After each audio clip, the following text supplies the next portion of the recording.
বন্ধুরা, আশা করি তোমরা সকলে ভালো আছো। তোমার চ্যানেলে তোমাদের সবাইকে স্বাগতম। তো আজ আমরা যেটা শুরু করব সেটা হলো আমাদের পাঠ্য বইয়ের থার্ড সেমিস্টারে রয়েছে আমাদের, যেটা হচ্ছে বাংলা ভাষা স্বামী বিবেকানন্দের। তো এই প্রবন্ধটি আমরা সম্পূর্ণরূপে পড়ব এবং এমনভাবে খুঁটিয়ে পড়ার চেষ্টা করব যাতে করে এই অংশ থেকে আমাদের যেভাবেই যে প্রশ্নই আসুক না কেন, অর্থাৎ আমাদের স্বাভাবিকভাবে এমসিকিউ প্রশ্নই আসবে, তো আমরা যেন সমস্ত প্রশ্নের উত্তর করতে পারি, অর্থাৎ বিষয়টাকে সম্পূর্ণরূপে বুঝে নেব, এটাই হলো আমাদের মূল কথা। সময়টার দিকে কিন্তু আমরা বেশিটা আজকে লক্ষ্য রাখবো না, কারণ বাংলা পড়াতে গেলে যদি একদম সময়ের দিকে লক্ষ্য রাখি তাহলে কিন্তু বাংলায় পড়াতে মজা আসে না। আর যাদের হাতে সময় নেই, খুব পাবজি খেলার চাপ রয়েছে বা অন্য কোনো কাজে ব্যস্ত থাকবে, তাদের বলবো ভিডিওটা পজ করে রেখে পরে যখন সময় পাবে তখন দেখো, কারণ অনেক জিনিস বোঝানোর আছে, অনেক কথা বলার আছে, সেই কথাগুলো শোনার ব্যাপার আছে। সেইটুকু ধৈর্য যদি থাকে তাহলে এই ভিডিওটি দেখো। আর যদি মনে করো যে না আমার এখন সময় নেই, তাহলে রেখে দাও। পরবর্তী সময়ে অন্তত ভিডিওটা শেষ করতে কতটুকু সময় লাগবে সেটা পরেই জানতে পারবে। সেটা দেখে তোমরা পরবর্তী একটা সময়ে দেখো, এটুকু বলবো। তো চলো, যারা দেখবো ভাবছো তাদের জন্য শুরু করা যাক। তো প্রথমেই আমরা যে বিষয়টা বলবো, স্বামী বিবেকানন্দ নামটা শুনলেই কেমন মধ্যে বুকের মধ্যে একটা রোমহর্ষক ভাব জেগে ওঠে, কারণ এই নামটার সঙ্গে আমরা বিভিন্ন রকমভাবে পরিচিত।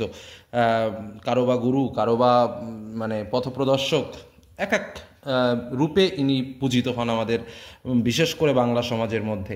তো যাই হোক, ইনি লিখেছেন বাংলা ভাষা প্রবন্ধ। তো স্বাভাবিকভাবে বাংলা ভাষা মানে বুঝতেই পারছো যে আমাদের ভাষাকে কেন্দ্র করে। এখানে দেখো একটা বাঙ্গালা, এই যে বিষয়টা রয়েছে না, এটার মধ্যেও একটা ছল আছে। ছলটা কি অ্যাকচুয়ালি? ছলটা হলো প্রাণের কথা কই যারে বলে, যে মনের কথা কই। আর একটা হচ্ছে পকুটে ভাষা, মানে একদম সহজ কথা বলি, আমার কথা কিছু কিছু বুঝতে একটু অসুবিধা হলে ধীরে ধীরে বোঝার চেষ্টা করে বুঝতে পারবে। আমরা এক একজন এক এক রকম ভাষাতে কথা বলি। দেখো, আমরা ধরো ঘরে বাবা মার সঙ্গে একরকম ভাষাতে কথা বলি, যেই ঘর থেকে আমরা রাস্তায় বেরোই আমরা সঙ্গে সঙ্গে এই বাড়ির ঘরের ভাষাটা আমরা পকেটে রেখে দিই, পকেটে রেখে আমরা যেখানে যাচ্ছি সেই ভাষাতে কথা বলি। যেমন ধরো, আমরা যারা গ্রাম্য মানুষ তারা এটাকে খুব ভালো বুঝি। গ্রামে একটা এই কোথায় গেলি রে, এদিকে আয়, এরকম একটা টান আছে।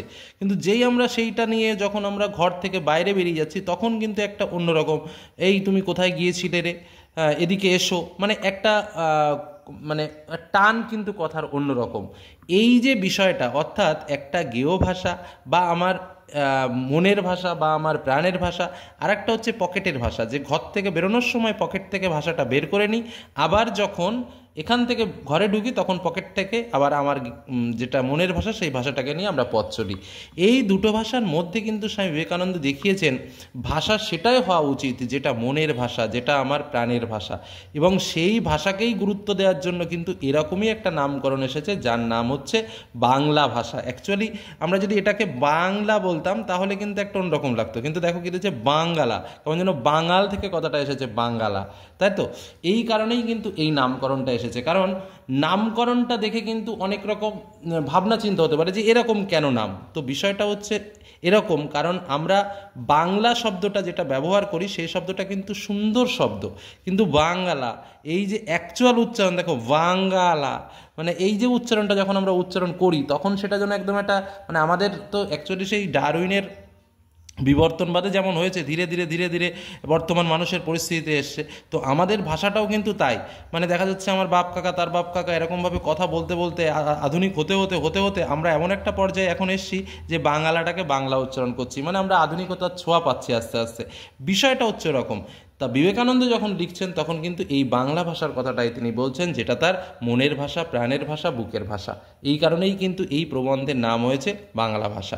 তো প্রথমেই আমরা নামকরণ দিয়ে কথাটা কিন্তু শুরু করছি, ঠিক আছে? তো কি বলছে, নামকরণ কি জিনিস? দেখো, নামকরণ সাহিত্যের একটা গুরুত্বপূর্ণ বিষয়। নামকরণ বিভিন্ন পরিপ্রেক্ষিত হতে পারে, রচনার ভাব, বিষয়, চরিত্র, ঘটনা, হ্যাঁ, বা কোনো রূপককে অবলম্বন করে হতে পারে। তো আমাদের এই যে পাঠ্য যে প্রবন্ধ আমাদের রয়েছে, এটা কি বললাম? এটা হচ্ছে প্রবন্ধ। প্রবন্ধ শব্দের অর্থ কি? বিশিষ্ট রূপে, প্রকৃষ্ট রূপে বন্ধন করা, মানে প্রকৃষ্ট রূপে বন্ধন যাকে বলা হয় তারাই বলে হয় প্রবন্ধ, মানে কোনো একটা বিষয়কে নিয়ে খুব গভীরে আলোকপাত করা, সেটাই কিন্তু হচ্ছে প্রবন্ধ। তো এই আমাদের বাংলা ভাষা যে প্রবন্ধটা, এটার নামকরণে আলোচনা করতে গেলে কিন্তু মূল হচ্ছে আমাদের এই প্রবন্ধটার দিকে তাকাতে হবে, যেখানে আমাদের দেশে প্রাচীনকাল থেকে বর্তমান কাল পর্যন্ত আমরা যদি ভাষার বিবর্তন দেখি, তাহলে বাংলা ব্যাকরণের দিকে তাকালেও আমরা দেখতে পাবো, যেখানে একদম প্রথমে সেই সংস্কৃত ভাষা থেকে ধীরে ধীরে বিবর্তিত হয়ে বাংলা ভাষার উদ্ভব হয়েছে। বাংলা ভাষার উদ্ভব সম্পর্কে তোমাদের একটা পাঠও রয়েছে সাহিত্যের ইতিহাসে, তো সেখানেও তোমরা দেখতে পাবো যে সংস্কৃত ভাষা থেকে ধীরে ধীরে ধীরে ধীরে বাংলা ভাষায় উদ্ভব হয়েছে। এবং এই সংস্কৃত ভাষাটাকে কীভাবে ধরে রাখা হয়েছে এবং সেই ভাষাটাকে যেন একদম মানে সেটাই মূল ভাষা, এবং পণ্ডিতরা সেই ভাষাটাকে ধরে রাখার বড়ই চেষ্টা করে গেছে। কিন্তু পাবলিক বা আমাদের মতো সাধারণ মানুষ কিন্তু বাংলা ভাষায়, যেটা আমাদের স্বচ্ছতা বেশি আসে, হ্যাঁ, যেটাকে আমরা বেশি ভালোবাসি, যেটা আমাদের মনের ভাষা, সেই ভাষার মধ্যে কিন্তু থাকার চেষ্টা করেছি। কিন্তু কারা তাহলে এই সংস্কৃতটাকে আঁকড়ে ধরার চেষ্টা করেছে? সেখান থেকেই কিন্তু আমাদের এই প্রবন্ধের সূচনা হয়েছে। তার আগে আর একটা কথা বলে রাখি, উৎস সম্পর্কে একটা কথা আমাকে বলতেই হবে, যেটা হচ্ছে স্বামীজি। আমরা জানি যে স্বামীজি শিকাগো ধর্ম সম্মেলনের এক বিখ্যাত ব্যক্তি, যিনি শিকাগো ধর্ম সম্মেলনে সুনাম অর্জন করেছিলেন। তো সে বিষয়ে আমি আর যাচ্ছি না। যেটা তোমাদের মনে রাখতে হবে সেটা হচ্ছে, স্বামীজি দ্বিতীয়বার বিদেশ যাত্রার সময় 1900 খ্রিস্টাব্দের 20 ফেব্রুয়ারি আমেরিকা হইতে উদ্বোধন পত্রিকায় সম্পাদক মণ্ডলীকে স্বামীজি যে পত্র লেখেন তা হইতে উদ্ধৃত, অর্থাৎ উদ্বোধন কার্যালয় থেকে প্রকাশিত হয়। যেটা মনে রাখতে হবে কিন্তু এটাই, যে 1900 খ্রিস্টাব্দের 20 ফেব্রুয়ারি আমেরিকা থেকে উদ্বোধন পত্রিকায় সম্পাদককে স্বামীজি যে পত্র লিখেছিলেন বাংলা ভাষা প্রবন্ধটি, তা থেকেই গৃহীত হয়েছে। পরবর্তী সময়ে মনে রাখবে, উদ্বোধন কার্যালয় থেকে ভাববার কথা বইটির দ্বিতীয় প্রবন্ধ হিসেবে এই বাংলা ভাষা প্রবন্ধকে নেওয়া হয়, যেটা আমি এখানে নোটসও করে দিয়েছি। ভাববার কথা বইয়ের দ্বিতীয় প্রবন্ধ হিসেবে কিন্তু এই বইটি প্রকাশ পায়, সেটা এই উদ্বোধন পত্রিকায়। আর এইটা কিন্তু অ্যাকচুয়ালি চিঠি হিসেবে কিন্তু স্বামীজি কাকে না, উদ্বোধন পত্রিকার সম্পাদককে কিন্তু চিঠি আকারে এই লেখাটা পাঠিয়েছিল। মানে কি বিষয়টা হলো, প্রথম স্বামীজি একটা চিঠি লিখলেন, উদ্বোধন পত্রিকার সম্পাদককে পাঠালেন, উদ্বোধন পত্রিকার সম্পাদক সেটিকে বই আকারে প্রকাশ করলেন। তো প্রথম যখন চিঠিটা লিখলেন সেটা হচ্ছে 1900 খ্রিস্টাব্দের 20 এপ্রিল, এখানে পৌঁছালো উদ্বোধন পত্রিকার অফিসে। উদ্বোধন পত্রিকার সম্পাদক এটিকে প্রকাশ করলেন কোন বইতে না, ভাববার কথা বইতে।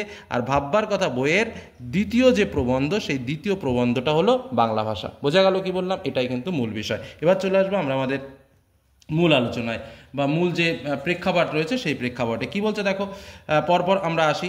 আমাদের দেশে প্রাচীনকাল থেকে সংস্কৃতয় সমস্ত বিদ্যা আমাদের কিন্তু অক্ষরগুলো খুব ভালোভাবে পড়তে হবে, বুঝতে হবে, নাহলে কিন্তু আমরা বুঝতে পারবো না। ঠিক আছে, এই যে সংস্কৃতয় শব্দের অর্থ কি? সংস্কৃত মানে তো হচ্ছে সংস্কৃত, আর শব্দের এখানে যেটা অন্তস্থ দিয়েছে সেই শব্দ অ্যাকচুয়ালি হচ্ছে ভাষায়।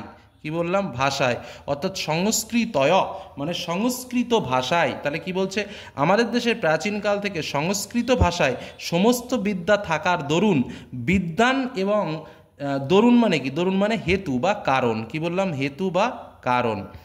বিদ্বান এবং সাধারণের মধ্যে একটা অপার সমুদ্র দাঁড়িয়ে গেছে। অপার মানে কুলহীন, বা অপার মানে যার কোনো পার নেই, মানে এটার সীমা আছে, মানে অসীম যাকে বলা যায়। কি বললাম? অপার সমুদ্র দাঁড়িয়ে গেছে। ব্যাস এইটুকুনি কাকে মানে বুঝিনি।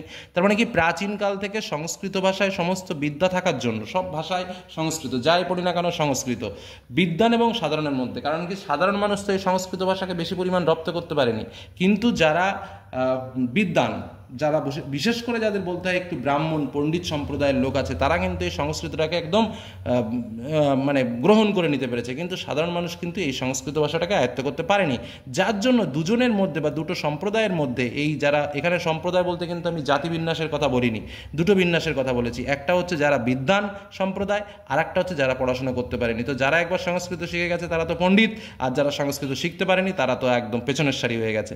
তাই বলছে যে দুজনের মধ্যে একটা অপার সমুদ্র দাঁড়িয়ে গেছে। বোঝা গেল? বুদ্ধ থেকে চৈতন্য রামকৃষ্ণ পর্যন্ত। ঠিক আছে, আচ্ছা কি বললাম?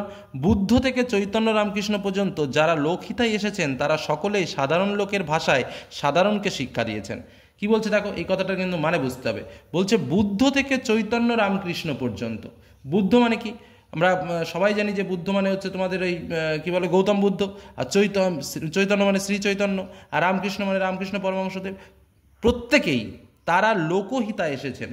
লোকহিতায় মানে কি? মানুষের কল্যাণে। লোকহিতায়, লোক মানে মানুষ, হিতায় মানে হচ্ছে কল্যাণ সাধন, মানে মানুষের কল্যাণ সাধনে যারা এসেছেন তারা সকলেই সাধারণ লোকের ভাষায় সাধারণকে শিক্ষা দিয়ে গেছেন।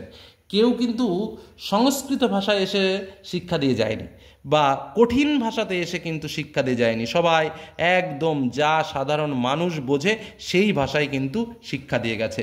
পাণ্ডিত্য অবশ্য উৎকৃষ্ট, উৎকৃষ্ট মানে মানে পাণ্ডিত্য মানে কি, আমি পাণ্ডিত্য, আমার ক্ষমতা আছে, আমার বিচক্ষণতা আছে, সেটা উৎকৃষ্ট, সেটা ঠিকই আছে। পাণ্ডিত্য তুমি জানো, তোমার ক্ষমতা আছে, তুমি জানো, বেশ ভালো কথা, কিন্তু আমার সামনে তো ভটর ভটর করে ওং পং টং পং এসব তো আমি বলতে বলিনি। তুমি জানো ঠিক আছে, কিন্তু কটমট কি বলছে, কিন্তু কটমট ভাষা যা অপ্রাকৃত কল্পিত মাত্র, তাতে ছাড়া কি আর পাণ্ডিত্য হয় না? তোমরা 3 ইডিয়টস সিনেমা দেখেছো, অনেকেই দেখেছো, যারা দেখোনি তারা দেখে নিও, খুব ভালো একটা সিনেমা।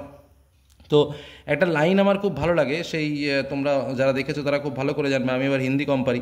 তো বলছে যে সেই ব্যাগ থেকে একটা বই বের করবে, ঠিক আছে, তা সেইটাকে কি বলতে হবে সেটাকে সে বলে যে কি একটা ইংলিশে বলে জন্য, মানে সেটাকে সহজ ভাষায় আর একটা হচ্ছে কঠিন ভাষায়। তো বিষয়টা হচ্ছে, আমি যদি সহজ ভাষায় যে জিনিসটাকে বোঝাতে পারি সে জিনিসটা আমার কঠিন ভাষা বলার কি প্রয়োজন আছে? আর কঠিন ভাষা বললে কি তার অর্থ কি আলাদা হয়ে যাবে? না, সেটা কিন্তু কখনো হবে না। এইটাই হলো মূল কথা, যে পাণ্ডিত্য অবশ্যই উৎকৃষ্ট, পাণ্ডিত্য ভালো কথা, তুমি পাণ্ডিত্য ফলাচ্ছ, তুমি জানো, তুমি জ্ঞানী, সব ঠিক আছে, কিন্তু কটমট ভাষা যা অপ্রাকৃত কল্পিত মাত্র, কটমট ভাষা মানে হচ্ছে কঠিন ভাষা। অ্যাকচুয়ালি কটমট শব্দটার অর্থ কিন্তু কঠিন, কিন্তু কঠিন ভাষা, অপ্রাকৃত মানে অলৌকিক বা অসাধারণ, কল্পিত মাত্র মানে কল্পনা করা, তাতে ছাড়া কি আর পাণ্ডিত্য হয় না? মানে ওই ভাষা ছাড়া কি আর পড়ানো মানে শেখা যায় না বা বলা কি আর যায় না? সব কি কঠিন ভাষাই বলতে হবে? চলিত ভাষায় কি আর শিল্প নৈপুণ্য হয় না? চলিত ভাষা মানে কি, আমরা যে ভাষায় কথা বলি বা আমরা যে ভাষায় চলি সেই ভাষাতে কি শিল্প নৈপুণ্য মানে সুন্দর সুন্দর শিল্প তৈরি করা যায় না? স্বাভাবিক ভাষা ছেড়ে একটা অস্বাভাবিক ভাষা তয়ের করে কি হবে? অস্বাভাবিক ভাষা তয়ের করে মানে ভাষা এটা অ্যাকচুয়ালি তয়ের মানে হচ্ছে তৈরি, ঠিক আছে, তয়ের হচ্ছে তৈরি থেকে এসেছে, কি বললাম, তৈরি, মানে কি বলছে, স্বাভাবিক ভাষা ছেড়ে একটা অস্বাভাবিক ভাষা তৈর করে কি হবে, মানে তৈরি করে কি হবে? যে ভাষায় ঘরে কথা কও তাতেই তো সমস্ত পাণ্ডিত্য গবেষণা মনে মনে করো, তবে লেখবার বেলাও একটা কি কিম্ভূতকিমাকার উপস্থিত করো। কিম্ভূতকিমাকার মানে কি? কিম্ভূতকিমাকার মানে হচ্ছে একটা কুৎসিত কদাকার ভাষা উপস্থিত করো। আমরা তো বলছি কত সুন্দর ভাষা, চলছি কত সুন্দর ভাষা, কিন্তু যখন লিখছি এমন একটা ভাষা, সেই ভাষা না লিখলে হবে না, কিন্তু সে বড় কঠিন, সবাই লিখতেও জানে না, সবাই ভয় পায়, তাহলে ওরকম ভাষার ব্যবহার করে কী লাভ? একদম সহজসাধ্য কথাবার্তা। যে ভাষায় নিজের মনে, কথাটা বোঝো, যে ভাষায় নিজের মনে, কই গেল, যে ভাষায় নিজের মনে দর্শন বিজ্ঞান চিন্তা করো, দর্শনে বিচার করো, সেই ভাষা কি দর্শন বিজ্ঞান লেখবার ভাষা নয়? যদি না হয় তো নিজের মনে এবং 5 জনেও সকল তত্ত্ববিচার কেমন করে করো? সেই ভাষাটা যদি নিজের মনে না হয় বা 5 জন মিলে যদি সেটাকে তোমরা না বোঝো, বা সেটা দিয়েই যদি তোমরা তত্ত্ববিচার না করতে পারো, তত্ত্ববিচার মানে সত্য বিশ্লেষণ না করতে পারো, তত্ত্ববিচার মানে কি সত্য বিশ্লেষণ না করতে পারো, তাহলে কেমন করে করো? স্বাভাবিক যে ভাষায় মনের ভাব আমরা প্রকাশ করি সেই ভাষায় দুঃখ, ক্রোধ মানে হচ্ছে তোমার রাগ, হ্যাঁ, ভালোবাসা ইত্যাদি জানায়, তার চেয়ে উপযুক্ত ভাষা হতেই পারে না। সেই ভাব, সেই ভঙ্গি, সেই সমস্ত ব্যবহার করে যেতে হবে। ও ভাষার যেমন জোর তেমন অল্পের মধ্যে অনেক, যেমন যেদিকে ফেরাও সেদিকে ফেরে, তেমন কোনো তৈরি ভাষা কোনো কালে হবে না। কি বললাম? এই লাইনটা মানে বলছো, যেমন যেদিকে ফেরাও সেদিকে ফেরে, মানে ধরো আমরা যখন কথা বলি, ধরো যারা আমরা বাঙালি, বাংলা ভাষায় কথা বলছি, তো আমরা কথা বলার সময় কি আমরা ব্যাকরণ হিসেব করে নিই? Subject plus verb plus object, আমরা কি এই সূত্র ধরে অঙ্ক করি? কিন্তু আমরা কি কথা বলি না, যা ইচ্ছা হয় বলে যাচ্ছি, যে তোমাদের বোঝাচ্ছি, যেমন মন চাচ্ছে বোঝাচ্ছি, পেটের মধ্যে দিয়ে শব্দ অটোমেটিক বেরোচ্ছে। তো ঠিক এরকম, এইবার যদি আমাকে বলো যে স্যার এই কথাটা একটু ইংলিশে বলেন, তো তখন আমি কি বলবো? I tell you. তো মানে কি, সঙ্গে সঙ্গে ভাবতে হচ্ছে সাবজেক্ট কোথায়, ভার্ব কোথায় বসাবো, অবজেক্ট কোথায় বসাবো, এই যে প্ল্যানিং, এই প্ল্যানিং করতে হচ্ছে ইংরেজি ভাষায়। বা হিন্দি ভাষায় বলতে গেলে হাম না তুম, সেটা ঠিকঠাকভাবে বুঝতে হবে, আরও অনেক কিছু। তো নিজের ভাষা বলতে গেলে কি কোনো পাসওয়ার্ড লাগে না কোনো গ্রামার লাগে? কিচ্ছু লাগে না, একদম থ্রুলি বেরিয়ে যাব সুন্দর পথ তৈরি করে। তো বিবেকানন্দ ঠিক সেই কথাটা বলছেন, যেমন দিকে ফেরাও সেদিকে ফেরে, আমি যে দিক দিয়ে শুরু করব সেই দিক দিয়ে আমার ভাষা শুরু হয়ে যাবে। তো তাই বলছে, তেমন করে তৈরি ভাষা তেমন করে তৈরি ভাষা কোনো কালেও হবে না। পেটের মধ্যে জন্ম থেকে যে ভাষা আমরা আমাদের নিজের ভাষায় কথা বলি সেরকম ভাষা আর কখনো তৈরি হবে না। ভাষাকে করতে হবে যেমন সাপ ইস্পাত, এই শব্দটা কিন্তু খুব ইম্পর্টেন্ট। ভাষাকে কেমন করতে হবে? সাপ ইস্পাত করতে হবে। সাপ ইস্পাত শব্দের অর্থ কি? একদম পরিষ্কার পরিচ্ছন্ন, ইস্পাতের মতো শক্ত, মুচড়ে মুচড়ে যা ইচ্ছা করো, আবার যে কে সেই এক চোটে পাথর কেটে দেয়, দাঁত পড়ে না। আমাদের ভাষা সংস্কৃতর গদায় লস্করি চাল। গদায় লস্করি চাল মানে কি? ওই ধীরগতি সম্পন্ন, অ্যাকচুয়ালি ধীরগতি সম্পন্ন বা কুড়ে। আমাদের ভাষা সংস্কৃতর গদায় লস্করি চাল, ওই এক চাল নকল করে অস্বাভাবিক হয়ে যাচ্ছে। ভাষা হচ্ছে উন্নতির প্রধান উপায় এবং লক্ষণ। অর্থাৎ এই যে আমরা পাঠটা পড়লাম, এতে আমরা একদম সহজে কি বুঝলাম? সহজে বুঝলাম যে প্রাচীনকাল থেকে সমস্ত শিক্ষা সংস্কৃত ভাষায় প্রচলিত ছিল। সংস্কৃত ভাষা বিদ্বান বা বিদগ্ধজনের ভাষা, তাই সাধারণ মানুষের সাথে সমাজে বিদ্বান বা বিদগ্ধজনদের পার্থক্য কিন্তু একটা অপার সমুদ্র সমান। সমাজের পক্ষে যেটা কিন্তু স্বাভাবিক নয়, অন্তত ভালো কাজের জন্য তো নয়। ঠিক আছে, লেখকের কথায় কি? সাধারণকে শিক্ষা দিতে হবে সাধারণের ভাষায়। তিনি বুদ্ধ থেকে শ্রী চৈতন্য থেকে রামকৃষ্ণের উদাহরণও তুলে ধরেছেন এবং বলেছেন এই যে ব্যক্তিরা তারা এসেছেন এবং তারা জনগণের কল্যাণে আবির্ভূত হয়েছেন, তারা কিন্তু সাধারণের ভাষাতেই শিক্ষা দিয়ে গেছেন। এবং এক্ষেত্রে কী হয়েছে? যারা পণ্ডিত আছে তাদের কে তিনি বলেছেন কি? পণ্ডিতের ভাষাকে তিনি শ্রদ্ধা করেন। এবং স্বামীজি একটা প্রশ্ন তুলে দিয়েছেন যে কঠিন ভাষা, অপ্রাকৃত কল্পিত ভাষা ছাড়া কিন্তু পাণ্ডিত্য করা যেতেই পারে। চলিত ভাষায়ও কিন্তু শিল্প নৈপুণ্য করা সম্ভব। অস্বাভাবিক ভাষা তৈরি করে কোনো লাভ নেই।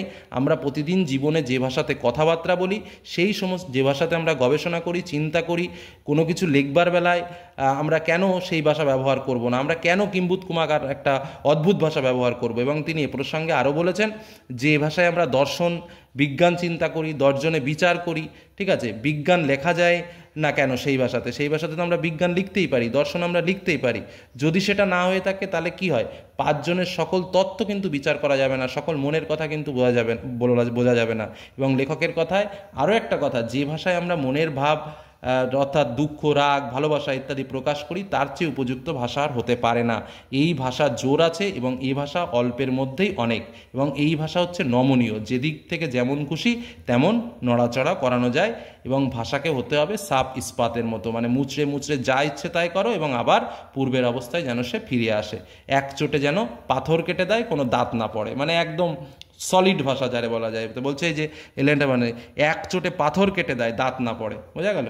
তিনি এও বলেছেন কি? যে বাংলা ভাষা সংস্কৃতের গদায় লস্করি চাল, অর্থাৎ যা নকল করতে করতে অস্বাভাবিক হয়ে যাচ্ছে।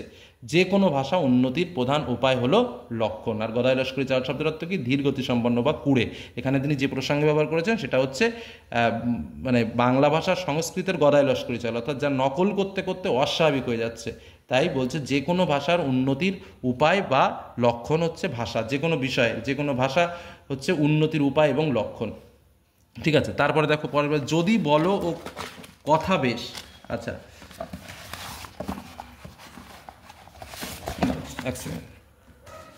তারপরের পার্টে কি বলছে দেখো, যদি বলো ও কথা বেশ।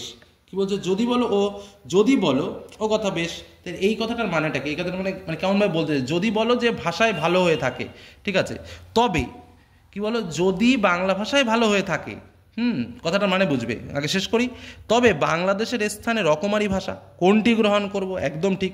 মানে আমরা যদি বললাম যে না বাংলা ভাষায় গ্রহণ করব, বেশ ভালো কথা। তা বাংলা ভাষার মাথা শুনলে তো বাঁকুড়ার দিকে আমি ঘুরতে গেছিলাম, সে বাঁকুড়ার ভাষা একরকম। মানে আমরা যদি আমাদের এখানকার দেখি তাহলে এই কলকাতার সাইডের ভাষা একরকম, একদম স্পষ্ট, কোনো বাজ বিচার হয় না। বাঁকুড়ার দিকে গেলে ব্রেন নষ্ট হয়ে যায়, দিনাজপুরে গেলে সে অন্যরকম একটা শব্দ, ঠিক আছে, মালদার দিকে একটা সুন্দর ভালোবাসার টান আছে। হ্যাঁ, প্রত্যেকটা জায়গার একটা আলাদা আলাদা কোয়ালিটি আছে ভাষার, শুনতেও ইচ্ছা করে, আবার মাঝে মাঝে টেনশন হয় কি বলে গেল কিছুই বুঝলাম না। তো যাই হোক, এই বাংলা ভাষার যদি রকম ফের আমরা দেখি তা আমাদের পশ্চিমবঙ্গের মধ্যে মোটামুটি আমরা 10-15 রকম তো দেখতে পাবো। আবার ওই তোমার সুন্দরবন অঞ্চলে গেলে সে অন্যরকম ভাষা। হ্যাঁ, সে কথা সে 2-1টা বুঝতে পারি, আর কটা বুঝতে পারি না। আবার তারা যখন খাতায় লেখে তখন সব বুঝতে পারি, কারণ খাতা যখন দেখি তো সুন্দরবনের খাতা চলে আসে মাঝে মাঝে, মাঝে মাঝে আবার বর্ধমানের খাতাও আসে, মাঝে মাঝে উত্তর দিনাজপুরের খাতা আসে। তো এইসব জায়গার খাতা আমাদের কাছে চলে আসে মাঝে মাঝে, বুঝতে পারি। কিন্তু কথা হচ্ছে সে ভাষা দেখলে বুঝতে পারি যে ওই জায়গার জিনিস চলে এলো। কিন্তু কথা হচ্ছে যে তার মধ্যে কোনটা আমরা গ্রহণ করব, কারণ সাবজেক্টের ভেতরেও তো আবার অসংখ্য পরিমাণ সাবজেক্ট রয়েছে। তাই বলছে বাংলাদেশের স্থানে স্থানে রকমারি ভাষা কোনটি গ্রহণ করব? প্রাকৃতিক নিয়মে যেটি বলবান হচ্ছে হচ্ছে এবং ছড়িয়ে পড়ছে সেটিকেই নিতে হবে। তো একদম সহজ কথায় কি বলছে, প্রাকৃতিক নিয়মে যেটি বলবান হচ্ছে, অর্থাৎ বড়দের মধ্যে এই যে সবকটা বাংলা ভাষা, তো এই সবকটা বাংলা ভাষার মধ্যে কোন ভাষাটাকে কথাটা পয়েন্ট টু বি নোটেড, কোন ভাষাটাকে সবাই পছন্দ করছে সেই ভাষাটাকেই গ্রহণ করতে হবে, এটাই হলো মূল কথা। তাই বলছে প্রাকৃতিক নিয়মে যেটি বলবান হচ্ছে এবং ছড়িয়ে পড়ছে, এই শব্দটাই কিন্তু খুব খুব রোমান্টিক, যে প্রাকৃতিক নিয়মে, অর্থাৎ জোর করে না, নর্মালি যে ভাষাটাকে সবাই চাইছে, যে ভাষাটাকে, যেমন ওই যে আমি প্রথমেই বললাম, যখন আমি পকেট থেকে বাড়ি থেকে বেরোচ্ছি তখন পকেটের ভাষাটাকে বের করে নিচ্ছি, কেন? কারণ আমার পকেটের ভাষাটা সবার পছন্দ। পকেটের ভাষা কোন জায়গার ভাষা? কলকাতার ভাষা বা কলকাতা সারাউন্ডিং এই ভাষাগুলো দেয়, তো স্বাভাবিকভাবে এই ভাষাটা সবার পছন্দের ভাষা, যার জন্য ওইটাই হাই লেভেলে উঠে যাচ্ছে ক্রমাগত। লেখকও প্রাবন্ধিকও কিন্তু সেম কথাটা বলছে, অর্থাৎ কলকাতার ভাষা। বোঝা গেল কি বললাম? তারপরে কি বলছে দেখো, পূর্ব পশ্চিম যেদিক হতে আসুক না কেন, একবার কলকাতার হাওয়া খেলেই দেখেছি সেই ভাষায় লোকেরা কয়। তার মানে বুঝতেই পারছো কলকাতার ভাষার একটা খুব আলাদা টান রয়েছে। তখন প্রকৃতি আপনিই দেখিয়ে দিচ্ছেন যে কোন ভাষায় লিখতে হবে, যত রেল এবং গতাগতির সুবিধা হবে। এখানে গতাগতি মানে হচ্ছে আসা যাওয়া, ঠিক আছে? এই যে গতাগতি শব্দের অর্থ হচ্ছে আসা যাওয়া। রেল এবং গতাগতির সুবিধা হবে, তত পূর্ব পশ্চিম ভেদ উঠে যাবে। পূর্ব পশ্চিম ভেদ মানে কি? এখানে অ্যাকচুয়ালি পূর্ব পশ্চিম ভেদ মানে কি, এই যে পার্থক্য, পূর্ব পশ্চিমের যে পার্থক্য, সেই পার্থক্যটা উঠে যাবে এবং চট্টগ্রাম হতে বৈদ্যনাথ পর্যন্ত ওই কলকাতার ভাষাতেই চলবে। এবং চট্টগ্রাম মানে ওই চট্টগ্রাম, আর বৈদ্যনাথ মানে একদম উপর, মানে ওই মাথা থেকে ওই মাথা, পুরো সমস্ত অঞ্চলটাকে বোঝাচ্ছে, ঠিক আছে? হয়ে গেল। বৈদ্যনাথ পর্যন্ত ওই কলকাতার ভাষায় চলবে। কোন জেলার ভাষা, আচ্ছা পরের এই জায়গাটা দেখি, কোন জেলার ভাষা সংস্কৃতর বেশি নিকট সে কথা হচ্ছে না, কোন ভাষা জিতছে সেইটি দেখো। অর্থাৎ এই জায়গাটা কিন্তু খুব ইম্পর্টেন্ট, এই কথাটার মানে বলছে যে আমরা বলি না এটা সংস্কৃত ভাষা, এই ভাষাটা দামি ভাষা, না সেটা নয়। ব্যাপারটা হচ্ছে কোন ভাষাটা পাবলিক বেশি নিচ্ছে, কোন ভাষাটা পাবলিক বেশি পছন্দ করছে, সেটাই হলো দামি ভাষা। বোঝা গেল? কোন ভাষাটা সবাই চাইছে সেটাই হলো দামি ভাষা। তাই বলছে কোন জেলায় ভাষা সংস্কৃতর বেশি নিকট, কোনো একটা ভাষা সে সংস্কৃততে বেশি কথা বলে, কথায় কথায় অং বং ঠং জরিং পরিং তুমি তুমি কেমন আছো নং এরকম ধরো বলে দিল, লাস্টে অং বং ঠং যোগ করে। তার মানে যদি মনে করি না সেটা সংস্কৃত ভাষার থেকে এসছে, বা ধীরে ধীরে ধীরে ধীরে সংস্কৃত ছোঁয়া যার বেশি লেগে আছে, বা গ্রামাটিক্যালি যদি আমি দেখি যে না সংস্কৃতর বেশি একটা প্রভাব তার মধ্যে রয়েছে, সেটাই সেরা ভাষা, না সেটাকে সেরা ভাষা বলা যাবে না। সেরা ভাষা সেটাকেই বলতে হবে যেটা পাবলিক বেশি চাইছে, যেটা পাবলিক মনে করছে যে না এটা সেরা, সেটাই হচ্ছে সেরা ভাষা। বোঝা গেল কি বললাম? সেই কথা হচ্ছে না, কোন ভাষাতে জিতছে সেইটি দেখো। যখন দেখতে পাচ্ছি যে কলকাতার ভাষায় অল্প দিনে সমস্ত বাংলাদেশের ভাষা হয়ে যাবে, তখন যদি পুস্তকের ভাষা এবং ঘরে কথা কওয়া ভাষা এক করতে হয়, তো বুদ্ধিমান অবশ্য কলকাতার ভাষাকেই ভিত্তিস্বরূপ গ্রহণ করবে। একথা গ্রাম ঈর্ষাটিকেও জলে ভাসান দিতে হবে, গ্রাম্য ঈর্ষাটিকেও। এই যে গ্রাম্য ঈর্ষা, এই কথাটা কিন্তু খুবই বোঝার বিষয়। গ্রাম্য ঈর্ষা শব্দটা অর্থ হচ্ছে গ্রামীণ হিংসা। কেন গ্রামীণ হিংসা কথাটা বললাম? ওই যে আমরা গ্রামের লোক, আমরা একটু টেনে কথা বলি, আমরা এরকম কি হলো, কোথায় গেলি গো, এই যে টান টুন দিয়ে কথা বলি, বা এই যে বিভিন্ন স্টাইল আছে বিভিন্ন অঞ্চলে, বলছে ওসব ওই যে আমার ভাষা আমার প্রাণের কথা, না সেটা ছাড়ো, যেটা সবাই চাইছে, যেটা ভালো হওয়ার জন্য চাইছে সেটাকে অ্যাকসেপ্ট করার চেষ্টা করো। এটাই হলো কথা, যে এই কথায় গ্রাম্য ঈর্ষাটিকেও জলে ভাসান দিতে হবে, মানে ওটাকে বাদ দিতে হবে। বাদ দিয়ে কী করতে হবে? কলকাতার ভাষাকে ভিত্তিস্বরূপ গ্রহণ করবেন। সমস্ত দেশের যাতে কল্যাণ, সেথা তোমার জেলা বা গ্রামের প্রাধান্যটি ভুলে যেতে হবে। এই কথাটা কিন্তু খুব ইম্পর্টেন্ট। যেখানে সমস্ত দেশের কল্যাণ, সেখানে তোমার গ্রামের কি হলো সেই কথা নিয়ে বসে থাকলে হবে না, সেটা কিন্তু ভুলে যেতে হবে। ভাষা হলো ভাবের বাহক। তাহলে এইটুকু আগে বুঝে নিই। এইটুকুর মধ্যে আমরা কি বুঝলাম, আমি আবার করে রিপিট করছি। এটুকুর মধ্যে আমরা যেটা বুঝলাম, যদি বাংলা ভাষায় ভালো হয়ে থাকে তবে বাংলার স্থানে স্থানে যে বিভিন্ন সমস্যাগুলো আছে তার মধ্যে কোনটা গ্রহণ করব, এই প্রশ্ন হলে লেখক যে উত্তরটা দিয়েছেন সেটা হচ্ছেন যে প্রকৃতির নিয়মে যে ভাষা বলবান, চারিদিকে ছড়িয়ে পড়ছে, সেই ভাষা অর্থাৎ কলকাতার ভাষাকেই গ্রহণ করতে হবে। মানুষ যেখান থেকে আসুক না কেন, কলকাতায় কিছুদিন কাটালেই মানুষ সেই কলকাতার ভাষাতেই কথা বলে, এবং প্রকৃতিই যেন দেখিয়ে দেয় যে কোন ভাষা লিখতে হবে। রেল বলো, যাতায়াত ব্যবস্থা বলো, প্রত্যেকটা সুবিধা হবে, এবং পূর্ব পশ্চিমের যে পার্থক্য আছে সেই ভেদ উঠে যাবে। চট্টগ্রাম থেকে বৈদ্যনাথ পর্যন্ত কলকাতার ভাষায় চলবে, এবং ভাষাকে গ্রহণকালে একটা জিনিস বুঝতে হবে, যেটা তোমাদের বোঝালাম, যে সংস্কৃত নিকটবর্তী কিনা সেটা দেখার কোনো দরকার নেই, বরঞ্চ কোন ভাষা জিতছে বা কোন ভাষা পাবলিক বেশি পছন্দ পছন্দ করছে বা কোন ভাষায় দিকে মানুষ লক্ষ্য রাখছে বা কোন ভাষার প্রতি মানুষ আকৃষ্ট হচ্ছে সেটার দিকে লক্ষ্য রাখতে হবে। বইয়ের ভাষা এবং জীবনের ভাষা এক করতে হবে, এটাই কিন্তু বুদ্ধিমানের কাজ। আর বুদ্ধিমানরা কলকাতার ভাষাকেই ভিত্তিরূপে গ্রহণ করবে এবং গ্রাম্য ঈর্ষাকে জলে ভাসিয়ে দিয়ে গ্রামের প্রাধান্যকে ভুলে গিয়ে সমস্ত দেশের যাতে কল্যাণ হয় সেদিকে কিন্তু লক্ষ্য রাখতে হবে। বোঝা গেল কি বললাম? এটা কিন্তু মূল কথা। পরের পার্টটা দেখো, ভাষা হলো ভাবের বাহক। এটা কিন্তু ভেরি ভেরি ইম্পর্টেন্ট। বাহক মানে কি? বহন করে, যে মানে ভাষা আমাদের ভাবকে বহন করে নিয়ে যায়, তাই বলছে ভাষা হলো ভাবের বাহক। তারপরে কি বলছে? ভাবই প্রধান। ভাবই প্রধান, ভাব মানে কি? আমার মনের যে কথা সেটাই প্রধান। ভাষা পরে, ভাষা পরে, কারণ ভাষা ছাড়া মানুষ বাঁচতে পারে কিন্তু ভাব ছাড়া মানুষ বাঁচতে পারে না। কারণ যার ভাষা আছে সে তো কথা বলে, আর যার ভাব আছে সে বুঝিয়ে দেয়। তাহলে যার ভাব আছে, যদি ভাবই না থাকতো তোমার কাছে ভাষা থাকবে, তুমি তাহলে একজন পাগল বলে প্রতিপন্ন হবে। আর ভাব যদি থাকে, তুমি যদি ভাষাও না দাও, তাও কিন্তু তুমি একজন জ্ঞানী মানুষ। কি বললাম? বোঝা গেল? হেলেন কেলারের কোনো ভাষা ছিল না, হেলেন কেলারের ভাবই ছিল প্রধান।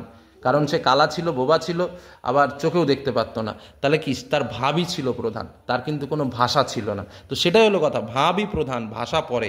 হিরেমতির সাজ পড়ানো ঘোড়ার ওপরে বাদর বসালে কি ভালো দেখায়? হিরেমতি মানে কি? হিরে আর মতি মানে হিরে আর মুক্তোর সাজ পড়ানো ঘোড়ার ওপর যদি বাদর বসিয়ে রাখি তাহলে কি সেটা ভালো দেখায়? সংস্কৃতের দিকে দেখো দেখি, ব্রাহ্মণের সংস্কৃত দেখো।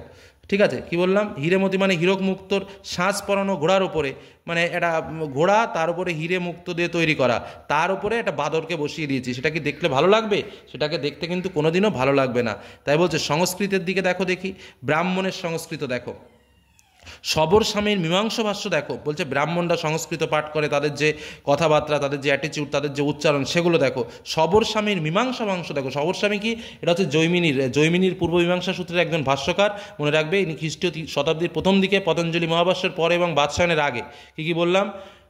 খ্রিস্টীয় শতাব্দীর প্রথম দিকে, পতঞ্জলি মহাভাষ্যের পরে এবং বাদশায়নের আগে কিন্তু এই ব্যক্তি, যিনি মীমাংসা ভাষ্য মানে ভারতীয় দর্শন এবং এই সূত্রের একাধিক ভাষ্য আছে, যা মীমাংসা ভাষ্য অন্যতম প্রণেতা কিন্তু এই সবরস্বামী, যিনি এই রচনা করেছিলেন। মানে মীমাংসা ভাষ্য সবরস্বামীর রচনা, এটুকু তোমরা মনে রেখো। এবং পতঞ্জলির মহাভাষ্য দেখো। মহাভাষ্য মানে কি? পতঞ্জলি ওই যে হিন্দু লেখক, দার্শনিক, অতীন্দ্রিয়তাবাদী, হ্যাঁ, তো তিনি হচ্ছে মহাভাষ্য রচনা করেছিলেন, অষ্টাধ্যায়ী গ্রন্থ রচনা করেছিলেন, হ্যাঁ, পাণিনির যেটা, ঠিক আছে, সেটা। তো মহাভাষ্য দেখো। শেষ আশ্চর্য শঙ্করের ভাষ্য দেখো। আশ্চর্য শঙ্কর মানে ইনিও একজন ভারতীয় দার্শনিক। অদ্বৈত বেদান্ত নামে একটা শাখাকে তিনি সুন্দর রূপ দিয়েছিলেন। তার মূল কথা ছিল হচ্ছে আত্মার ব্রহ্মের মিলন। হ্যাঁ, তারপর হচ্ছে অর্বাচীন কালের সংস্কৃত দেখো। অর্বাচীন মানে নবীন, মানে নতুন বা অপরিপক্ক। সংস্কৃত দেখো। এখনই বুঝতে পারবে যে মানুষ যখন বেঁচে থাকে তখন জ্যান্ত কথা কয়, মরে গেলে মরা কথা কয়। বোঝা গেল? কত সুন্দর একটা কথা। মানুষ যখন বেঁচে থাকে তখন জ্যান্ত কথা কয়, মরে গেলে মরা ভাষা কয়। যত মরণ রিকোটে হয়, নতুন চিন্তা শক্তির যত ক্ষয় হয়, ততই দুই একটা পচা ভাব রাশিকৃত ফুলচন্দন দিয়ে ছাপাবার চেষ্টা হয়। বাপ রে, সে কি ধুম! 10 পাতা লম্বা লম্বা বিশেষণের পর ধুম করে রাজা আসি। তো এটা অ্যাকচুয়ালি একটু মানে যাকে বলা যায় একটু একটু অন্যরকম ভাষা দিয়ে লেখার কথা। কেন? জ্যান্ত কথা। জ্যান্ত কথা শব্দের অর্থ কি? এই আমি বুঝিয়ে দিই, এই জায়গাটা একটু ধীরে ধীরে না বোঝালে জিনিসগুলো তোমরা বুঝতে পারবে না।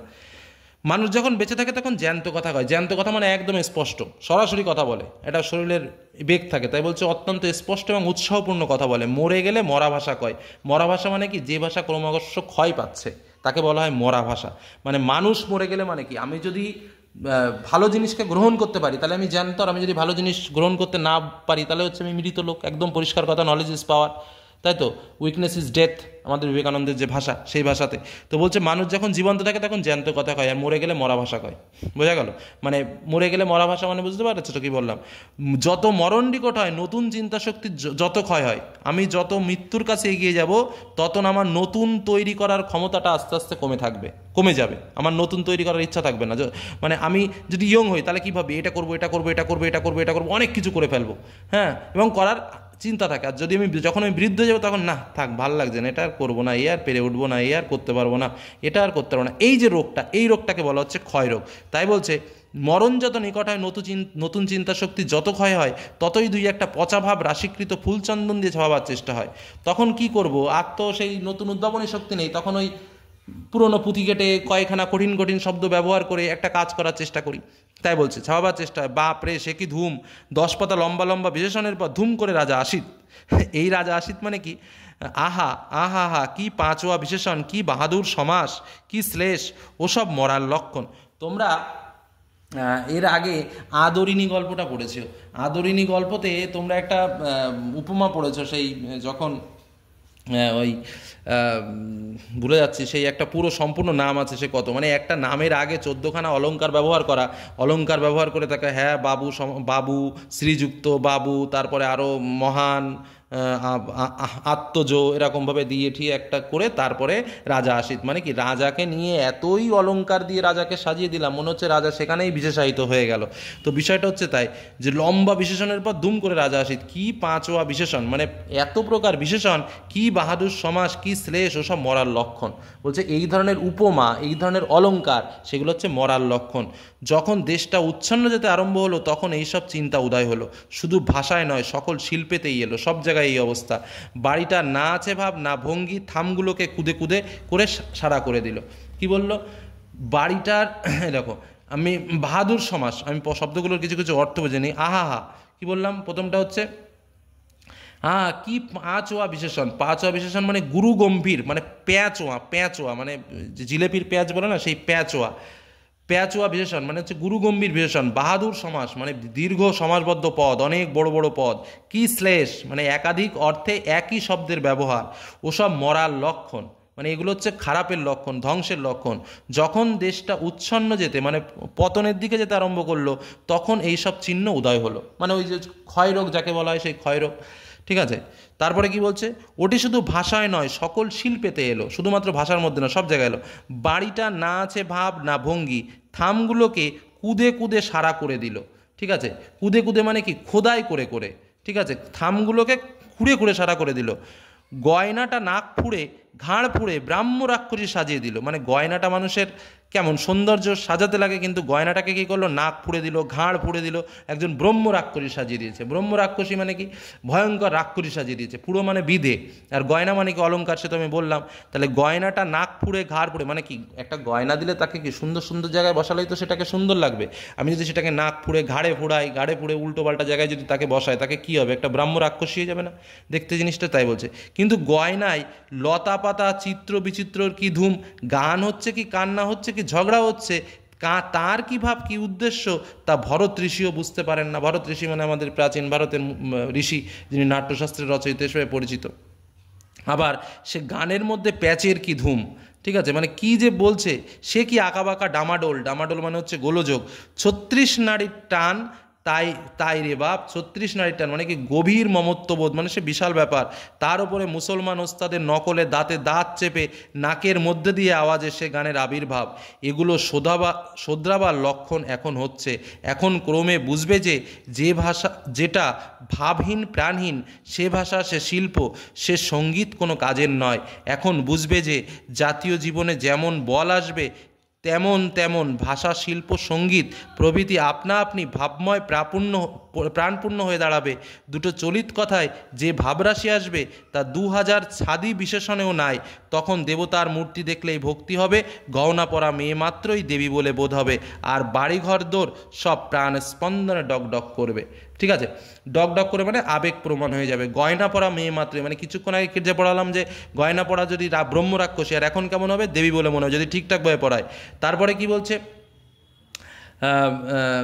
তারপরে কি বলছে, এই যে এখন বুঝবে যে জাতীয় জীবনে যেমন বল আসবে, তেমন ভাষা, শিল্প, সঙ্গীত প্রভৃতি আপনা আপনি, মানে ভাষাই হলো মূল কথা। ভাষা যেহেতু ভাবের বাহক, তাই ভাষার ক্ষেত্রে ভাবই প্রধান। ঠিক আছে, তো যাই হোক, এই যে পাঠটা, পরের পাঠটার আমি একবার একটু সংক্ষিপ্ত সার তোমাদের সামনে বুঝিয়ে দিই, তোমরা বিষয়টা পরিষ্কার বুঝে যাবে। তাই কি বলছে, ভাষা ভাবের বাহক, তাহলে কি ভাষা হলো ভাবের বাহক, তাই ভাষার ক্ষেত্রে ভাবই প্রধান, পরে ভাষা। হিরে মতির সঙ্গে সজ্জিত ঘোড়ার পিঠে বাদর বসালে, আমি ছবি এঁকে দেখিয়ে দিয়েছি, আমি এবার বিখ্যাত ছবি আঁকাই। তো এই ঘোড়ার পিঠে যদি আমি একটা বাদর বসিয়ে দেয়, তাহলে কি ভালো লাগে? ভালো লাগবে না। তাই সংস্কৃতর দিকে যদি আমরা তাকাই এবং সংস্কৃত ভাষার কথা যদি আমি ভাবি, তাহলে কিন্তু যে সবসময় ভালো লাগবে সেটা কিন্তু নয়। কারণ সংস্কৃত সবর স্বামীর মীমাংসা ভাষ্য, যেটা আমরা বললাম, পতঞ্জলির মহাভাষ্য, শঙ্করাচার্যের ভাষ্য, এগুলো হচ্ছে একটা অপরিপক্ক সংস্কৃতের বিস্তর পার্থক্য। মানুষ বেঁচে থাকলে জ্যান্ত কথা বলে, আর মরে গেলে মহাভাষার কথা বলে। এখানে যে প্রাচীন সংস্কৃতকে কিন্তু জ্যান্ত ভাষা আর অর্বাচীন সংস্কৃত ভাষাকে কিন্তু মৃত ভাষা বলা হয়েছে, এটা কিন্তু বুঝে নেব। অর্বাচিত সংস্কৃত হচ্ছে মৃত ভাষা, প্যাচালো বিশেষণ, হ্যাঁ। তারপরে বাহাদুর সমাস, যেটা আমি বললাম বড় বড় বাক্য লিখে মানে সেই যেটা বিগ্রহ বাক্য অনেক বড় হয়। শ্লেষের বাহ্যিক সাজসজ্জার আড়ম্বর, হ্যাঁ। যখন একটা দেশ উচ্ছন্নে যায় তখন এইসব চিহ্নের উদয় হয়, আর সেই উচ্ছন্নের লক্ষণ হচ্ছে শুধুমাত্র ভাষার ক্ষেত্রে নয়, সকল শিল্পের ক্ষেত্রেই কিন্তু এটা দেখা যায়। বলছে ভাবভঙ্গিহীন বাড়ির থামগুলোকে ধীরে ধীরে শেষ করে দেয়, ঠিক আছে, এবং শরীরে অনেক যন্ত্রণা সৃষ্টি হয়, এবং রূপ হননকারী হওয়া সত্ত্বেও বিচিত্র গয়নার ব্যবহার, হ্যাঁ, কিন্তু এটা লক্ষ্য করা যায়, যেটা কিন্তু খুবই একটা খারাপ দিক। বলছে মুসলমান উস্তাদ যারা আছে তারা উচ্চারণ কৌশলের অনুকরণে ভাবহীন এবং উদ্দেশ্য বর্জিত হয়ে যায়, প্যাঁচকষা হয়ে যায়, সবই যেন অন্তত লঘু এবং রুচিহীন সত্তা। এই কথাগুলো কিন্তু এই কথাটা বলতে চেয়েছেন, শুধু একদম সহজ কথায় যেটা বলতে চেয়েছেন যে ভাবরাশির উৎসার ঘটবে তখন 2000 ছাদি বিশেষণেও নেই, তখন দেবমূর্তি দর্শন মাত্রই মনে ভক্তি আসবে, শালঙ্কাররা মেয়ে মাত্রই দেবী বলে বোধ করবে, আর বাড়িঘরদোর সব প্রাণের স্পন্দনে ডগমগ করবে। শুধু কাজ করতে হবে একটাই, সেটা কি? সেটা হচ্ছে ভাষাকে প্রাঞ্জল হতে হবে, ভাষাকে ভালোভাবে বুঝতে হবে। এই হলো আমাদের এই প্রবন্ধের মূল সার কথা, মূল বিষয় তোমাদের সামনে তুলে ধরলাম। কোনো কিছুর বোঝার অসুবিধা হলে কমেন্ট সেকশনে কমেন্ট করো, আর এইটাকে ভালোভাবে দুবার শোনো বা দুবার রিডিং পড়ো, দেখবে যে প্রশ্নই আসুক না কেন তোমরা করতে পারবে। ধন্যবাদ।